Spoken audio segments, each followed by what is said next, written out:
আসসালামু আলাইকুম সুপ্রিয় পঞ্চম শ্রেণীর ছাত্র ও ছাত্রীরা, আশা করি তোমরা সকলে অনেক ভালো আছো। আজকের আমাদের পাঠ্য বিষয় হচ্ছে তোমাদের বাংলা বইয়ের 19 পৃষ্ঠার পার্ট 3 একটা কবিতা আছে, দূরের পাল্লা, লিখেছেন সত্যেন্দ্রনাথ দত্ত। তার এই কবিতাটা পড়ব, সাথে আছে তোমার কবিতার সাথে আছে আমাদের সব তথ্যগুলো পড়ব এবং পড়ব তোমার এই যে শব্দ দিয়ে বাক্য লিখো, এগুলো পড়ব। সঠিক উত্তর বাছাই করে বাক্যটি পূরণ করো, এগুলো লিখব। মোটামুটি এই কবিতার যা কিছু আছে সেগুলো আমরা সব আজকে শেষ করব। তো বেশি কথা না বাড়িয়ে চলো ভিডিওটা শুরু করি। তার আগে তোমরা যারা এখনও চ্যানেলটা সাবস্ক্রাইব করোনি অবশ্যই সাবস্ক্রাইব করে দিবে। পঞ্চম শ্রেণী থেকে শুরু করে সকল শ্রেণীর ভিডিও এখানে পাবে। তো চলো আমরা এক এক করে সব কিছু শুরু করি। তো প্রথমে আমাদের রয়েছে কবিতা। দূরের পাল্লা, সত্যেন্দ্রনাথ দত্ত। ছিপ খান তিনদার, তিনজন মাল্লা। এখানে মল্লা মানে হচ্ছে তোমার এই যে মাঝি। চোপড় দিন ভোর, দেয় দূর পাল্লা, মানে এই যে তাদের হাতে দেখছো একটা করে বৈঠা, এই বৈঠা নিয়ে তারা দিনভর কি করে, নৌকা বায়। দেয় দূর পাল্লা মানে দূরে পাড়ি দেয়। পাড়াময় ঝোপঝাড়, জঙ্গল জঞ্জাল, জলময় শৈবাল, পান্নার টাকশাল। অর্থাৎ এই যে নদীর ধারে কাশবন, ঝোপঝাড়, নদীতে শ্যাওলা, এগুলোকেই বোঝানো হয়েছে। কঞ্চির তীর ঘর, ওই চর জাগেছে, বনহাঁস ডিম তার শ্যাওলায় ঢাকছে। অর্থাৎ ওই দূরে দেখো ঘরবাড়ি দেখা যাচ্ছে এবং কেউ একজন কুঞ্চি দিয়ে খাঁচা তৈরি করছে। আর তোমার বনহাঁস, অর্থাৎ বনহাঁস যেগুলো আছে সেগুলো নদীতে থাকা শ্যাওলায় ডিম পেড়ে সেই ডিমগুলো ঢাকছে। চুপ চুপ ওই ডুব, দেয় পানকৌড়ি, দেয় ডুব টুপ টুপ, ঘোমটার বউটি।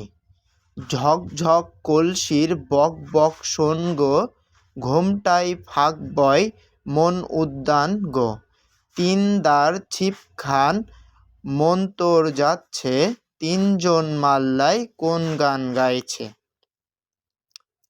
তো এবার চলো আমরা শব্দার্থগুলো একটু জেনে নিই। প্রথমে রয়েছে আমাদের উন্মন। উন্মন অর্থাৎ হচ্ছে উদাস অথবা আনমনা। চৌপর অর্থাৎ চার পোহর অথবা সারাদিন। ছিপ অর্থাৎ সরু নৌকা। জঞ্জাল অর্থাৎ আগাছা। টাকশাল অর্থাৎ টাকা তৈরির কারখানা। তীরঘর অর্থাৎ নদীর তীরে ঘর। দাঁড় অর্থাৎ বৈঠা। দিনভর সমস্ত দিন।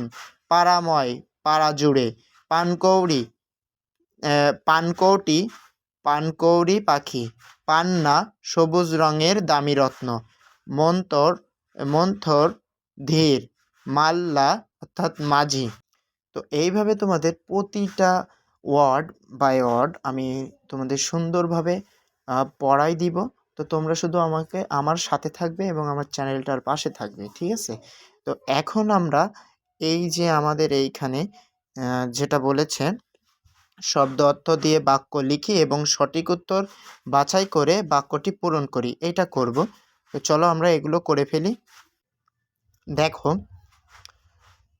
শব্দ দিয়ে বাক্য লিখি। Sentence making.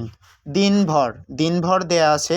দিনভর বৃষ্টি হওয়ার কারণে আমরা বাইরে যেতে পারিনি। জঞ্জাল, আমাদের চারপাশ পরিষ্কার রাখা উচিত, জঞ্জাল ফেলা ঠিক নয়। শ্যাওলা, পুকুরের পুরনো ঘাটটি শ্যাওলায় ঢেকে গেছে। মন্থর, কচ্ছপ তার মন্থর গতিতে এগিয়ে চলছে। কুঞ্চি, করিম চাচা বাঁশের কুঞ্চি দিয়ে খাঁচা তৈরি করে। চলে যাব আমরা 2 দাগে। 2 দাগে সঠিক শব্দ বাছাই করে বাক্যটি পুনরায় লিখি, অর্থাৎ মাল্টিপল চয়েস যেটা। তো কবিতায় 5 4 3 2 জন মাঝির কথা বলা হয়েছে। এখানে কবিতায় 3 জন মাঝির কথা বলা হয়েছে। খ, নদীর সারাপার জুড়ে বাড়িঘর, ঝোপঝাড়, ফসলের ক্ষেত, কাশফুল। কোনটা? নদীর সারাপার জুড়ে জুড়ে ঝোপঝাড় রয়েছে। নদীর পানিতে কলসি, নৌকা, হাঁস, শ্যাওলা ভাসছে। নদীর পানিতে শ্যাওলা ভাসছে। নোট: কবিতায় শ্যাওলার দল মলমল এর কথা উল্লেখ আছে। ঘ. গাংচিল, মাছরাঙা, বাঘ, পানকৌড়ি নদীতে ডুব দিচ্ছে। আমরা জানি যে পানকৌড়ি নদীতে ডুব দিচ্ছে। এরপর হচ্ছে আমাদের কলসিতে, হাঁড়িতে, বালতিতে, মগে পানি ভরার বক বক শব্দ শোনা যাচ্ছে। আমরা জানি যে কলসিতে পানি ভরার বক বক শব্দ শোনা যাচ্ছে।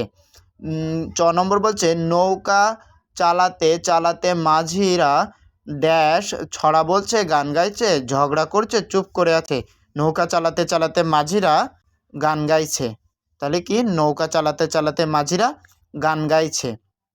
এবার আমরা কি বলেছে 3 কবিতাটি হাতে তালি দিয়ে দিয়ে একসাথে বলি। তো এটা তোমরা স্কুলে করে নিবে। এবার আমরা সরাসরি চলে যাব আমাদের প্রশ্নে।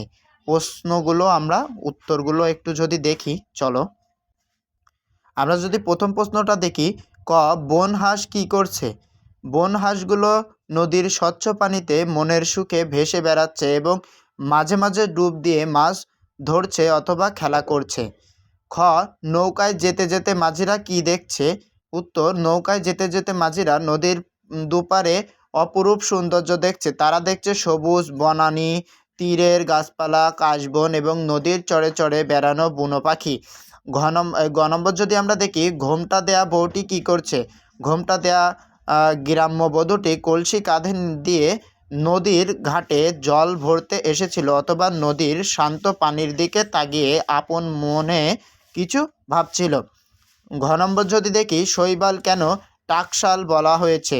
শৈবালকে টাকশাল বলা হয়েছে কারণ শৈবালের মাঝে মাছেরা ডিম পারে এবং তাদের বংশবৃদ্ধি পায়। যেমন টাকশালে টাকা তৈরি হয়, তেমনি শৈবালের নিরাপদ আশ্রয়ে অসংখ্য নতুন মাছের জন্ম হয় বলে একে মাছের টাকশাল বলা হয়েছে। কবিতাটি পড়তে ভালো লাগে কেন? কবিতাটি পড়তে ভালো লাগার কারণ এতে গ্রাম বাংলার চিরচেনা রূপ অত্যন্ত সহজ ও সুন্দরভাবে ফুটে উঠেছে। নদীর ঢেউ, মাঝির গান আর প্রকৃতির স্নিগ্ধতা আমাদের মনে প্রশান্তি যোগায়। তো শিক্ষার্থী বন্ধুরা, এই ছিল আমাদের আজকের ভিডিও। তো যদি ভিডিওটা ভালো লেগে থাকে অবশ্যই চ্যানেলটা সাবস্ক্রাইব করবে। তো আমাকে অবশ্যই তোমাদের কমেন্ট সেকশন খোলা আছে, ওখানে তোমাদের মূল্যবান মতামতটি দিবে। তো আজকের এই পর্যন্তই বিদায় নিচ্ছি। আসসালামু আলাইকুম।